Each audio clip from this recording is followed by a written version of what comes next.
శుభోదయం అందరికీ. ఈరోజు మనం ద్విత్వాక్షర పదాల గురించి నేర్చుకుందాం. అసలు ద్విత్వాక్షర పదాలు అంటే ఒక అక్షరానికి అదే అక్షరం ఒత్తుగా వచ్చి చేరే పదాలని ద్విత్వాక్షర పదాలు అంటారు. అలాంటి ఒత్తు పదాల గురించి ఈరోజు నేర్చుకుందాం, సరేనా?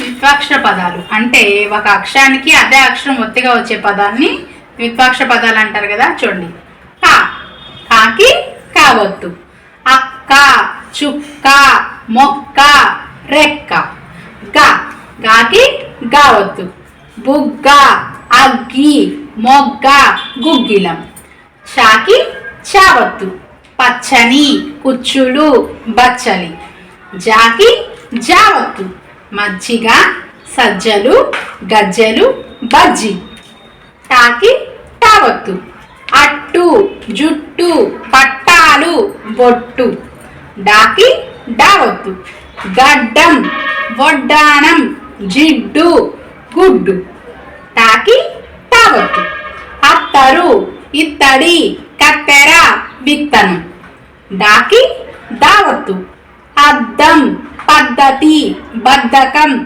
మద్దెలు, నాకి నావత్తు, కన్ను, చిన్న, గిన్నె, విన్నపం, పాకి పావత్తు, అప్పడం, చెప్పడం, దుప్పటి.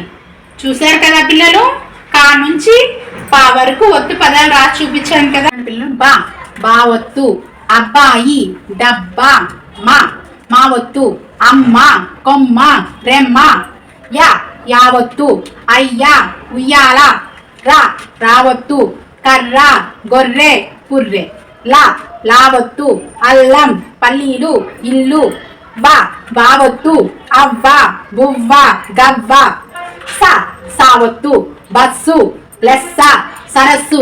పిల్లలు, ఇలా ఒత్తు పదాలు కొన్ని రాశాను కదా, మీకు తెలిసినవి మరికొన్ని రాయడానికి ప్రయత్నం చేయండి, సరేనా? Bye bye.